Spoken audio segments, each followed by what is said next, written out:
હું જોઉં છું ઘણા દિવસથી, કેમ કે મારો આ રોજનો રસ્તો છે અને ખાડાઓ એટલે બહુ વધારે પડતા જ ખાડા છે, બહુ ઊંડા ઊંડા ખાડા છે. ગઈકાલે તો હું જ પડતા રહી ગયો.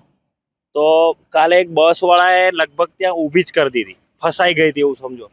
તો એટલો મોટો ખાડો છે, તો એ ત્યાં સાંજના ટાઈમે તો બહુ ટ્રાફિક થઈ જાય છે. અને આ તમે જોઈ રહ્યા છો, આ જેસીબી પણ જો આ કેટલું ધીરે ચાલી રહ્યું છે અને અહીંયા બહુ તકલીફ પડે છે. અને અહીંના જે અમે અહીંના જ સ્થાનિક છીએ અને અહીંના કોર્પોરેટરો શું કરી રહ્યા છે કંઈ ખબર નહીં પડતી. તો એમને બી જરા જોવું જોઈએ, વોટ માંગવા જ આવે છે ખાલી, એના કરતા હરખું કરાવો તો તકલીફ ના પડે.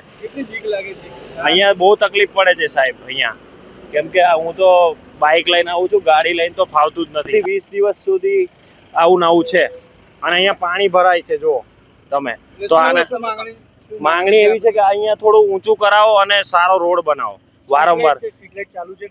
સ્ટ્રીટ લાઇટ રાતના ટાઈમે નથી હોતી, હમણાં નથી ચાલુ હોતી.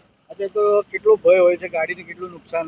ના, નુકસાન તો ઘણું થાય છે, પણ સાહેબ કોને કહેવા જઈએ અમે. આવી પરિસ્થિતિમાં 108 જે જાય છે. હા, 108 બી હમણાં આગળ એક એક્સિડન્ટ થયું અને એ ગઈ ફટાફટ, એ પણ જલ્દી જઈ નથી શકતી અને બહુ જ ઊંડા ખાડા છે જો.